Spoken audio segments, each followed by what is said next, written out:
ఆంధ్ర తెలంగాణ మధ్య నీటి ప్రాజెక్టుల వివాదాలు ఇప్పుడు అడితిరిగి జగన్ని దోషిగా చూపించే ప్రయత్నం చేస్తున్నారా? వాస్తవానికి అక్కడ రేవంత్ రెడ్డి మాట్లాడిన మాటలు మొన్న లేదంటే ఒక తీర్మానం చేశారు తెలంగాణ అసెంబ్లీలో. దాని ప్రకారం వాళ్ళు చెప్తున్నది ఒకటే, కృష్ణా జలాలు కూడా మేము వాడుకుంటాం ఒక 45 టీఎంసీలు, లేదంటే ఒక 70 టీఎంసీల వరకు మేము గుంజుకొనైనా లాక్కుంటాం, తగ్గేది లేదు ఇందులో అనేది ఆయన అందరి మీద విమర్శలు చేశారు, అయిపోయింది. అయితే ఇప్పుడు ఇక్కడ సీమ ఎత్తిపోతల పథకం ఏదైతే ఉందో అది జగన్ హయాంలో మొదలుపెట్టి ఆపేశారు. అది పూర్తి కాలేదు, అది అసలు దానికి అనుమతులు లేవు, దానివల్ల ఉపయోగం లేదు, వృధా అనేది అధికార పార్టీ వెర్షను. లేదు, చంద్రబాబు సీమకి ద్రోహం చేస్తున్నారు, ఒకవేళ ఇప్పుడు ఆ శ్రీశైలం దగ్గర అది నిండకపోతే, రాయలసీమ ఎత్తిపోతల పథకానికి నీళ్లు రాకపోతే సీమకు అసలు నీళ్లు రావు అనేది వీళ్ళ వెర్షన్. ఎవరికి అన్యాయం చేస్తున్నారు, రెండు రాష్ట్రాల మధ్య వివాదాలని డైవర్ట్ చేసే విషయంలో రాయలసీమ ఎత్తిపోతల పథకం అంశం తెర మీదకి తీసుకొచ్చారా, ఏం జరుగుతుంది, ఇదే అంశం మీద చర్చించే ప్రయత్నం చేద్దాం. సార్, మొన్న కూడా మనం మాట్లాడుకున్నాం నీటి వాటాల గురించో, లేదంటే జోరాల దగ్గర ప్రాజెక్ట్ కట్టాలి, శ్రీశైలం దగ్గర ఎందుకు కట్టారు అంటే రేవంత్ రెడ్డి చేసిన అంశం ఒక ఎత్తు అయితే, ఇప్పుడు రాయలసీమ ఎత్తిపోతల పథకం అసలు వేస్ట్, అనవసరం, దాని పేరుతో పెద్దిరెడ్డి రామచంద్రారెడ్డికి వేల కోట్ల రూపాయలు దోచిపెట్టారు అన్నట్టుగా తాజాగా మంత్రి గారు మాట్లాడడం, అసలు ఏం చేయాలనుకుంటుంది రాష్ట్ర ప్రభుత్వం, ఎలా చూడాలి? నిమ్మల రామానాయుడు సొంత పైత్యమో లేకపోతే చంద్రబాబు గారు కనుక చెప్పుంటే అంతకు మించినటువంటి తెలివి తక్కువతనం, అంతకు మించినటువంటి పనికి మాలినటువంటి మాట మరొకటి ఉండదు భారతదేశ చరిత్రలో. ఓ రకంగా చారిత్రక తప్పిదం చేసినట్టు. ఒకప్పుడు ఇలాంటి తప్పే చేసి రాయలసీమ ప్రజల చేత చేత్కరించబడింది తెలుగుదేశం పార్టీ. మొన్నటిసారి జగన్ ఏదైతే బీసీలకి సీట్లు ఇస్తూ చేసుకొచ్చినటువంటి నిర్ణయాలతో కడుపు రగిలి దెబ్బ కొట్టారు తప్పించి రాయలసీమలో ఇప్పుడు 2014లో 19లో రాయలసీమ ఓ రకంగా జగన్ వెంట నిలబడింది. ఈవెన్ అంతకుముందు రాజశేఖర రెడ్డికి కూడా జగన్ వెంట రాజశేఖర రెడ్డి వెంట ఎందుకు నిలబడిందంటే రాయలసీమ విషయంలో, నీళ్ల విషయంలో తెలుగుదేశం ఏనాడు సరైనటువంటి నిర్ణయాలు తీసుకోకపోవడం వల్ల, అది ఎన్టీ రామారావు అయినా చంద్రబాబు అయినా సరే ప్రణాళికల్లో విఫలం అవడం వల్ల. ఇప్పుడు పోతిరెడ్డిపాడు వాస్తవంగా మనకేంటంటే ఉమ్మడి రాష్ట్రంలో విడతీసి చూస్తే 3 రీజియన్స్గా తెలంగాణకి 299 టీఎంసీల నీళ్లు వినియోగించుకునే హక్కులు ఉన్నాయి. ఇది రాష్ట్రం ఏర్పడిన తర్వాత ఉమ్మడిగా ఉన్నటువంటి సందర్భంలో 299 టీఎంసీలు తెలంగాణ వాడుకోవచ్చు అక్కడ ఉన్న ప్రాజెక్టుల ఆధారంగా. అలాగే రాయలసీమ 130 టీఎంసీలు వాడుకునే హక్కు ఉంది రాయలసీమకి. 550 టీఎంసీల దాకా వాడుకునే హక్కు ఆంధ్రాకు. ఇది ఒరిజినల్ లెక్క. నదీ పరివాహక నిబంధనల ప్రకారం అయితే మనం 600 టీఎంసీలు మాత్రం వాడుకోవాలి టోటల్ ఉమ్మడి ఆంధ్రప్రదేశ్లో, ఎందుకంటే ఈ నదీ పరివాహక లెక్క చూసుకుంటే కనుక.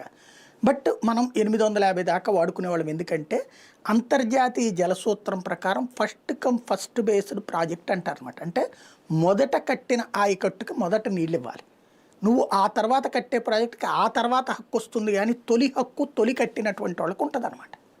అంటే ఈజీగా అర్థమయ్యే భాషలో చెప్పాలంటే మీ నాన్నగారికి మీ తాతగారి ఆస్తి మీద హక్కు ఉంటుంది, ఆయన తర్వాత మీ అమ్మగారికి హక్కు ఉంటుంది, ఆ తర్వాత నీకు హక్కు ఉంటుంది. అంతేగాని నువ్వు పుట్టావు కాబట్టి మొత్తం ఆస్తి అంతా నీకు హక్కు రాదు, అది తాతగారు రాసిస్తే తప్ప. అట్లాగే నీటి హక్కులో కూడా మొదట కట్టినటువంటి దానికి మొదటి హక్కు ఉంటుంది, తర్వాత కట్టే వాటికి తర్వాత హక్కు ఉంటుంది. భారతదేశంలో కృష్ణానదీ పరివాహక ప్రాంతంలో చూసుకుంటే మొట్టమొదట కట్టినటువంటిది ఏదైనా ఉందంటే ప్రకాశం బ్యారేజీ దగ్గర. అది ప్రకాశం బ్యారేజీ తర్వాత కట్టారు, కానీ కృష్ణా డెల్టా ఆయకట్టు అక్కడ కట్టింది మొట్టమొదట. 13.5 లక్షలకి నీళ్ళు ఇవ్వాలి, 13.5 లక్షల ఎకరాలు కృష్ణా, గుంటూరు, పశ్చిమ గోదావరి, ప్రకాశం జిల్లాలకు వెళ్తాయి అన్నమాట. దాని తర్వాతనే నువ్వు ఆ పైన మిగతా ప్రాజెక్టుల హక్కు ఉంటుందన్నమాట. దానికి 120 టీఎంసీలు నీళ్లు ఇవ్వాలి అక్కడ ఏడాదికి వచ్చేటప్పుడు.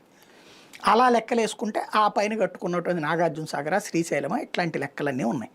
ఇక్కడ చేస్తున్నటువంటి ఇదేంటంటే రాష్ట్ర విభజన తర్వాతన కేసీఆర్ ఒక తెలివైన పని చేసుకొచ్చాడు. నీళ్ళని ప్రాజెక్టు కడితే కనుక డైరెక్ట్గా ప్రాజెక్టులు కట్టినటువంటి సందర్భంలో పైన మనం సిడబ్ల్యూసి వీళ్ళందరి పర్మిషన్ తీసుకోవాలి. దానికి ఏం చేసుకొచ్చాడు, ఆల్రెడీ ఉన్నటువంటి చెరువులో కాలువలో ఏవైతే ఉంటాయో వాటిట్లోకి ఈ నీళ్ళని మళ్లించడానికి కాలువలు కట్టిపడేశాడు సైలెంట్గా. కాలువలు కట్టేసేసి ఎత్తి పోసుకునేవాళ్ళు నీళ్లు. ఎత్తి పోసుకోవడం అంటే మన మోటార్ల ద్వారా ఎత్తిపోయడం అనమాట. అలాంటి ఎత్తిపోతల ద్వారా నీళ్ళని తీసుకెళ్లే పని చేసుకొచ్చాడు. ఇది గతంలోనే రాజశేఖర రెడ్డి దీన్ని దృష్టిలో పెట్టుకున్నాడు. పెట్టుకుని రాజశేఖర్ రెడ్డి ముఖ్యమంత్రిగా ఉన్నటువంటి సందర్భంలో అంతకుముందు అంజయ్ గారి హయాంలో ప్రారంభమైనటువంటిది పోతిరెడ్డిపాడుకు సంబంధించి అప్పట్లో లెక్క ఏంటంటే 11,000 క్యూసెక్కుల నీళ్ళని వాడుకోగలుగుతుంది, షిఫ్ట్ చేయగలుగుతుంది పోతిరెడ్డిపాడు.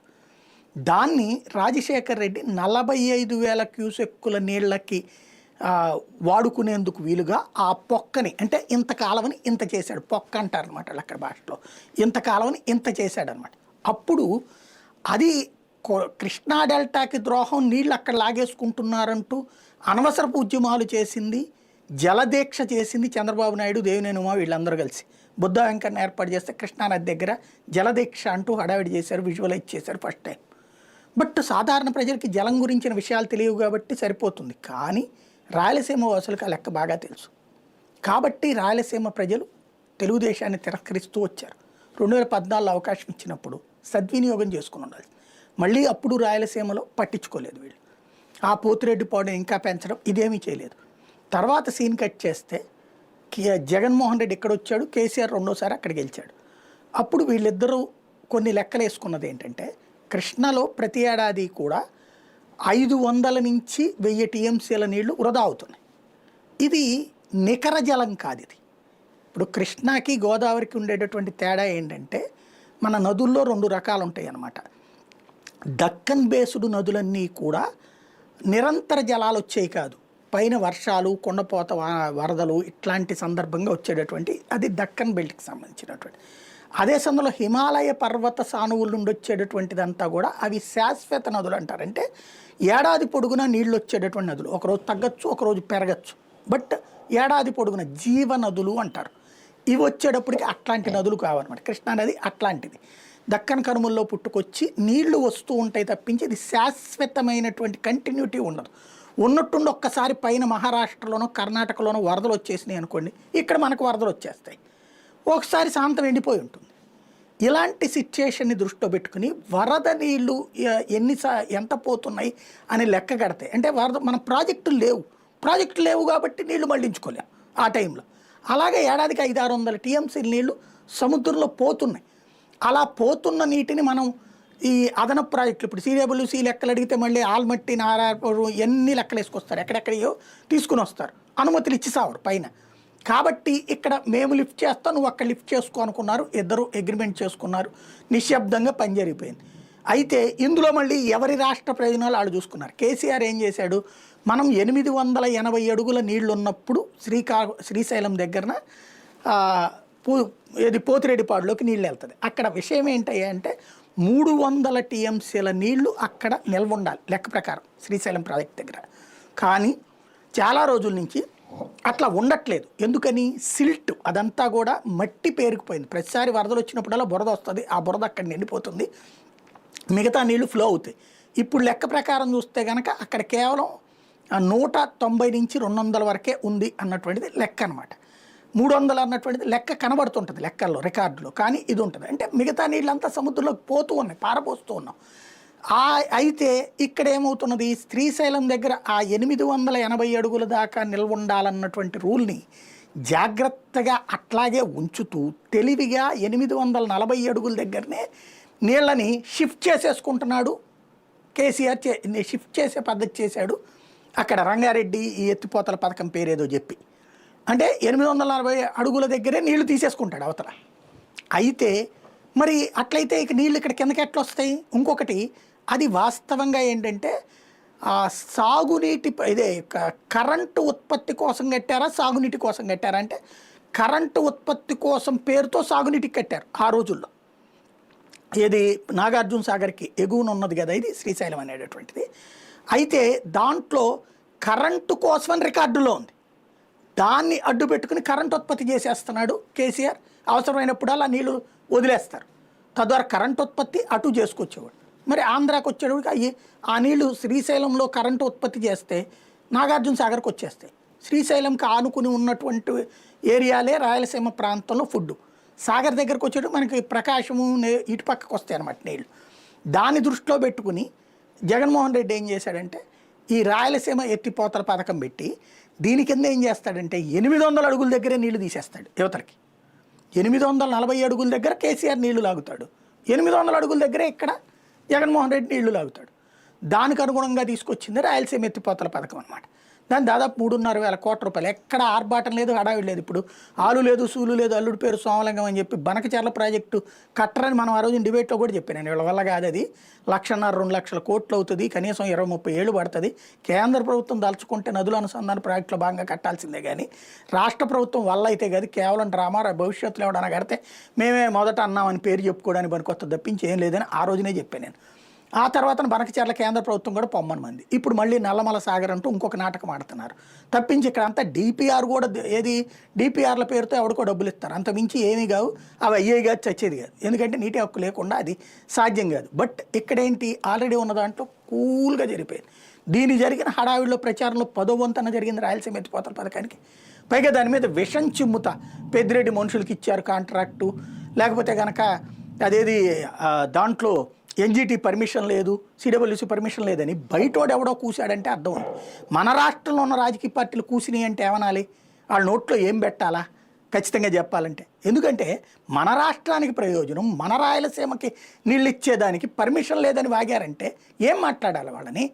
ఆ లెక్కనైతే పులిచింతలకి పర్మిషన్ లేదు మొదట, పోలవరానికి పర్మిషన్ లేదు మొదట, కట్టడం బిగించేశాక తర్వాత కాలక్రమంలో పర్మిషన్ తెచ్చుకున్నాం. రాష్ట్ర విభజన నాటికి అనేక ప్రాజెక్టులకు పర్మిషన్స్ లేవు. ఆ రోజున ఏం చెప్పింది విభజన చట్టంలో, ఇవాళకి వాళ్ళ అండర్ కన్స్ట్రక్షన్లో ఉన్న వాటికి కూడా చట్టపద్ధతి కల్పించేసింది. అందులో భాగంగానే పోలవరం నడుస్తుంది. అంతకుముందు ఎందుకు సాధ్యం కాలేదు పోలవరం? పర్మిషన్స్ లేవన్నే కదా. ఇది ఇక్కడ మనం గుర్తుపెట్టుకోవాల్సినటువంటి. దాంతో ఇక్కడ ఏం చేసుకొచ్చారు వీళ్ళు, జగన్మోహన్ రెడ్డి ఇది తీసుకుని వచ్చాడు. దాని మీదన ఎవరో తెలుగుదేశం పార్టీ అభిమాని అయినటువంటి రైతే కోర్టులో కేసేసాడు. ఇది ఎన్జిటీలో పర్మిషన్ లేకుండా కడుతున్నాను. ఎన్జిటి ఆపేయమంది, పట్టించుకోలే జగన్మోహన్ రెడ్డి. కేంద్ర ప్రభుత్వానికి ఎన్జిటి ఆర్డర్ వేసింది, కేంద్ర ప్రభుత్వం ఆపేయమంది, పట్టించుకోలే జగన్మోహన్ రెడ్డి. ఇవాళ దాదాపు 2,500 కోట్ల దాకా ఖర్చు పెట్టాడని నిన్న నిమ్మల రామానాయుడు చెప్తున్నారు కదా. 900 కోట్లు ఎంతటికో బిల్లులు అప్పట్లో ఇచ్చారు. టోటల్గా 2,400 కోట్ల పనులు నడిచినాయి అక్కడ. అంటే అంత నిశ్శబ్దంగా చేశాడు, ఎక్కడ ఆర్భాటం లేకుండా. అది పెద్దిరెడ్డి అనుమతులు నేను చెప్పాను కదా, అనుమతులు తీసుకునేటట్టయితే కనుక ఏ ప్రాజెక్ట్ కట్టలేము మనం, భారతదేశంలో ఏ ప్రాజెక్ట్ కట్టలేము. ఎందుకంటే అనుమతి ఏంటి, ముందు నీకు జల హక్కు ఇవ్వాలి. ఆ హక్కు ఇవ్వాలంటే పైన నిబంధనలన్నీ ఏది పైన ఉన్నటువంటి వాళ్ళందరికీ ఎంత వస్తుంది తర్వాత అన్నప్పుడు ఈ అనుమతి అడిగినప్పుడు ఏం చెప్తాం మనం, ఇంత 600 టీఎంసీలు వృధా పోతున్నాయి అనగానే ఇప్పుడు రేవంత్ ఏమంటున్నాడు అసెంబ్లీలో, 600 వాళ్ళకి వృధాగా పోతున్నాయి అన్నారు కదా, మాకు 400 మేము తీసుకుంటాం మాకేమన్నా అంటున్నాడు. మేము మొదటి నుంచి దెబ్బతిన్నాం కదా అని చెప్పేసి. లేకపోతే కేసీఆర్ ఏమన్నాడు, 50-50 ఇచ్చేయండి అన్నాడు నీళ్లు, 70-30 ఇవ్వండి అన్నాడు కేసీఆర్. తర్వాత 50-50కి వచ్చాడు. ఇప్పుడు రేవంత్ ఏం చెప్తున్నాడు, అట్టట్టయిగా ఏది 299కి ఒప్పుకున్నాడు అంటున్నారు. ఒప్పుకోవడం కాదు, అది రూల్లో ఉంది, అది ఒప్పుకోనన్నాడు కేసీఆర్. 500-500గా 50-50 కావాలన్నాడు కనీసం.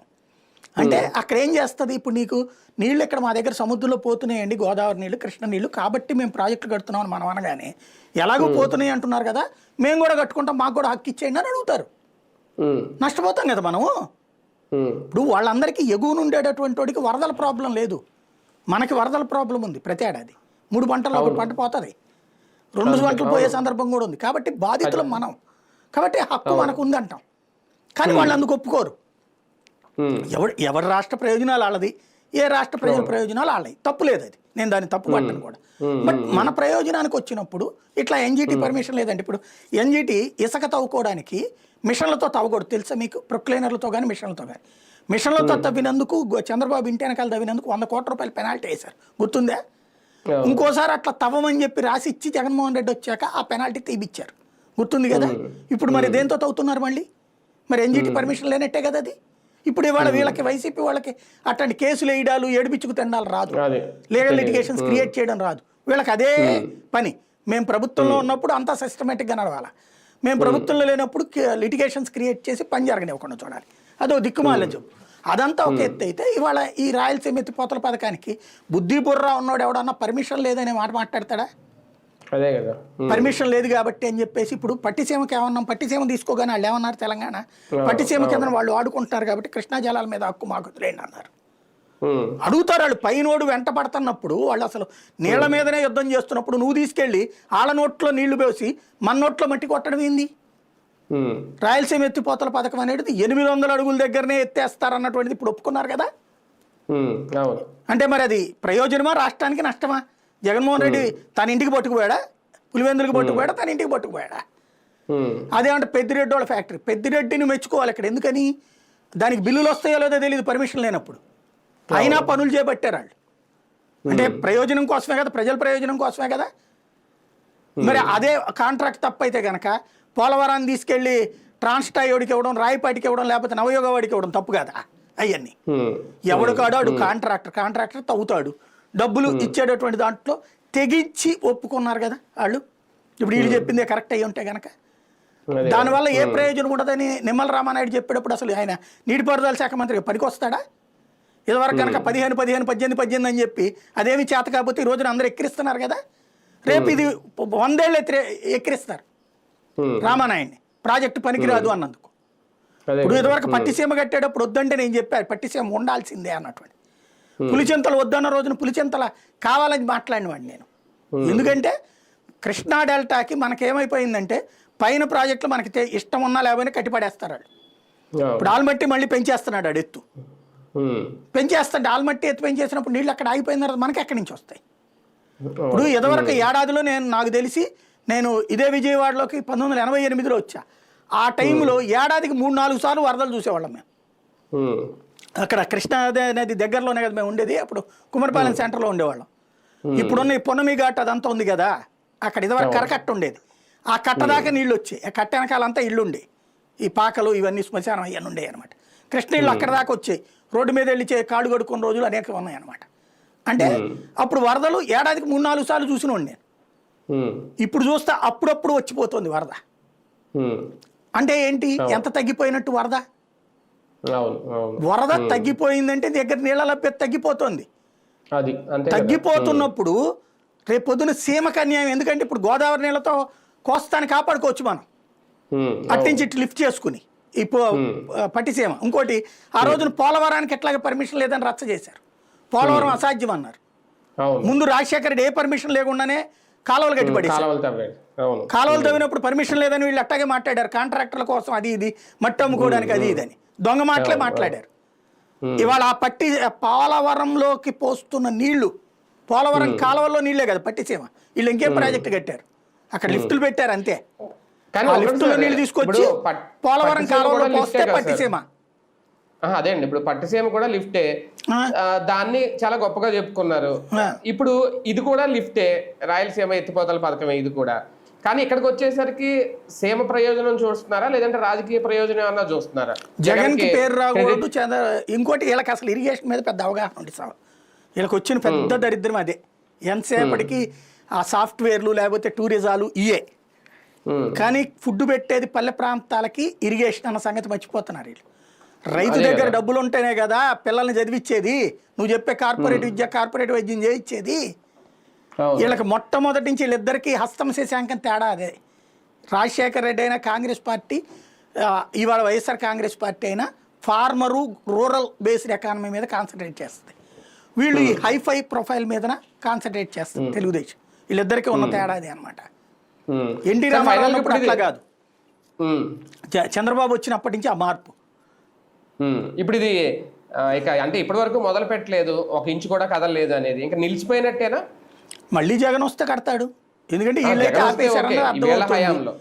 వాస్తవంగా అయితే కనుక జగన్ దిగిపోయే నాటి దాకా కడతానే ఉన్నారు. అది ఎవరికి తెలియని ఇంకో విషయం ఏంటంటే చీఫ్ సెక్రటరీకి అరెస్ట్ వారెంట్ ఇచ్చింది ఎన్జిటి ఆ రోజున, కన్స్ట్రక్షన్ జరిగిపోతుందని. ఇదే ఈనాడు ఆంధ్రజ్యోతి ఆ రోజున అదేదో తప్పు చేశాడు దుర్మార్గుడు అన్నట్టు కోణంలో రాసుకొచ్చారు. ఇవాళ ఏమైంది, పరువు పోయింది ఎవరికయ్యా అంటే తెలుగుదేశానికి. ఆ పరువు పోయిందని కాపాడుకోవడం పోయి అవును మేము అమ్ముడిపోయాం లేకపోతే మేము లొంగిపోయామని చెప్తున్నట్టుంది నిమ్మల రామానాయుడు మాట్లాడి. ఇప్పుడు రేవంత్ రెడ్డి ఏం చెప్పాడు, చంద్రబాబు నాయుడు ఇదే కేసీఆర్ను జగన్ కుమ్మక్కైపోయి రాయలసీమ ఎత్తిపోతల పథకం పడుతుంటే నేను వచ్చాక నా పర్సనల్ ర్యాపోని మెయింటైన్ చేసి చంద్రబాబుతో పర్సనల్గా కూర్చుని మన ఇద్దరు ర్యాపో మెయింటైన్ కావాలంటే రాయలసీమ ఎత్తిపోతల పథకం ఆపేయమన్నాను, ఆయన ఆపేస్తానని మాట ఇచ్చాడని చెప్పాడు. దాంతోపాటు బనకచర్ల విషయంలో కూడా వెనక తగ్గారు అన్నట్టు అదే అనేది. కాబట్టి అంటే ఆంధ్రాకి అన్యాయం చేస్తున్నాడు చంద్రబాబు నాయుడు నా కోసం అని చెప్తున్నాడు ఆయన. నువ్వు అప్పుడు ఏం చేయాలి, లేదురా బాబు మేము మంచి చేస్తున్నామని చెప్పాలి. కానీ చంద్రబాబు ఏమో ఏదో 2 కళ్ళు 30 సిద్ధాంతాలని ఇంతకుముందు ఎట్టా చెప్పుకొచ్చాడు, రాష్ట్ర విభజనప్పుడు ఎట్లాంటి ఉపన్యాసాలు ఇచ్చాడు అట్లాగే ఇస్తున్నాడు. నువ్వు ఆ ఉపన్యాసం ఏంది, నా హక్కు నేను వాడుకుంటున్నా, ఇవాటికి కూడా నా హక్కుకు దగ్గర ప్రాజెక్టు లేవు. రాయలసీమలో 130 టీఎంసీలు వాడుకునే హక్కు ఉంటే 40 టీఎంసీలు కూడా వాడుకునే ప్రాజెక్టులు ఎవరా నాయన మా దగ్గర, అందులో భాగంగా కడుతున్నాను సగర్వంగా చెప్పు. చెప్పాలి. అట్లాగే కోస్తా జిల్లాలో 600 టీఎంసీలు వాడుకోవడానికి హక్కు ఉంటే 300 టీఎంసీలు వాడుకోవడానికి మించి ప్రాజెక్టులు లేవు మన దగ్గర నిల్వ చేసుకోవడానికి. కానీ ఆ మొక్క చెప్పు నువ్వు. ఏముందని శ్రీశైలం నాగార్జున సాగర్ తర్వాత మనకి ప్రాజెక్టులు కొట్టే ఏది పులిచెంతలు ఉంది, అదేంటి పైనుంచి వచ్చే నీళ్లు తక్కువ. ఈ వాగు అదేది బుడమేర్లు, రామిలేర్లు, తమ్మిలేర్లు వాటిట్లోంచి వచ్చే నీళ్ళు అక్కడికి వచ్చేది ఎక్కువ. ఇక్కడ ఇంకోటి తుంగభద్రకి నీటి హక్కు ఉంది. తుంగభద్రలో నీటి హక్కు ఏంటో తెలుసా ఆంధ్రప్రదేశ్కి? తుంగభద్రలో ఉన్నటువంటి నీళ్లలో 100 టీఎంసీలు పోను మిగతాదంతా దీంట్లోకి రావాలి. కృష్ణలోకి వాడక్కర్లేదు. అది దాని ఆధారంగా ప్రాజెక్టులు కట్టుకోవచ్చు. కానీ కృష్ణలో కలిపడేస్తాను మనం. దాంట్లో వాడుకునే హక్కు ఆంధ్రాకి మాత్రమే ఉంది. అది అట్లాగే దాదాపు 3-4 నదులు ఉన్నాయి అక్కడ. ఏది రాయలసీమ ప్రాంతాలు చిన్న చిన్న నదులు, వాటి మీద మనం ప్రాజెక్టులు కట్టుకోవాలా మనకు హక్కులుండి. రాయలసీమ దరిద్రం ఏంటంటే అక్కడ 100 ఎకరాలు ఉంటాయి ఒక్కొక్క నాయకుడికి. దాంట్లో కూలీలుగా అక్కడ ప్రజలు బ్రతకాలి. వీళ్ళ పిల్లలు మాత్రం ఇతర రాష్ట్రాలు ఇతర దేశాల్లో బతకాలి. ఆ ప్రాంతాలు ఎప్పటికీ డెవలప్ కాక ఆ ప్రాంతాల ప్రాజెక్టులు కట్టించుకుసావాలా. రాష్ట్రాన్ని సుదీర్ఘంగా పరిపాలించింది ఎవరు? ఉమ్మడి రాష్ట్రాన్ని 100కి 95 మంది రాయలసీమ వాళ్ళు. కాంగ్రెస్ కాదు, రాయలసీమ వాళ్ళే. 100కి 95 మంది ఇంక్లూడింగ్ తెలుగుదేశంలో చంద్రబాబుతో సహా. కానీ రాయలసీమకి ఇవాళకి కూడా తాగడానికి పూర్తిగా నీళ్లు లేవు. అనంతపురం అడుక్కు తినే పరిస్థితిలో ఉంటుంది. కర్నూలులో కష్టాలు ఉంటాయి. కడపలో నీళ్లు ఉండవంటే ఏంటి? వాటిని సరిచేయడం ప్రారంభించినోడు రాజశేఖర రెడ్డి, తర్వాత దాన్ని కొనసాగించినోడు జగన్మోహన్ రెడ్డి. ఎందుకంటే వాళ్ళకి ఆ అంశం మీద సబ్జెక్ట్ ఉంది, బాగా డెప్త్ నాలెడ్జ్ ఉంది. ఏ ప్రాజెక్ట్ నుంచి ఎటుకు నీళ్లు పోసి దేన్ని నింపచ్చు, ఏది చెయ్యొచ్చు, ఇవన్నీ వాళ్ళకి పూర్తి పరిజ్ఞానం ఉంది. ఏ మాత్రం పరిజ్ఞానం లేకుండా ఉపన్యాసం ఇచ్చింది మన చంద్రబాబు అయితే ఇవాళ రోజున నిమ్మల రామానాయుడు. ఎవడైనా ప్రాజెక్టు కడతంటే ఇది తీసుకెళ్లి రేపు పొద్దున తెలంగాణ గవర్నమెంట్కి సెంట్రల్ దగ్గర కంప్లైంట్ చేస్తే శాశ్వతంగా మనల్ని ఆపుకుని మన నోట్లో మట్టి కొట్టించే పని కదా. ఎవడన్నా వాళ్ళకి చెప్పింది అట్లా మాట్లాడమని చెప్పేసి రేపు సుప్రీంకోర్టులో ఇదే పట్టుకుని. ఇప్పుడు హరీష్ రావు ఎట్ట పిటిషన్ వేశాడు, ఎవడో 2 తెలుగుదేశం పార్టీ ఎమ్మెల్యేలు ఇది ఆపేయమని చెప్పి అప్పట్లో లెటర్ రాశారు ప్రకాశం జిల్లా వాళ్ళు. ఆ లెటర్ని అటాచ్ చేస్తూ ఎన్జిటి కంప్లైంట్ చేశాడు అతను. ఈ రాయలసీమ ఎత్తిపోతల పథకానికి సంబంధించింది సైలెంట్గా ఉంచారు, జీవో బయటకు కూడా పెట్టలేదు జగన్మోహన్ రెడ్డి. దాన్ని ఎట్టా సంపాదించాడు ఒక కాగితము ప్లస్ ఇది కలిపి అతను కంప్లైంట్ చేసి ఎన్జిటీలో ఆపించాడు. చివరికి అయినా కూడా జగన్మోహన్ రెడ్డి సర్కార్ ఆపకపోతే చివరికి చీఫ్ సెక్రటరీకి అరెస్ట్ వారెంట్ ఇష్యూ చేసిన రోజులే.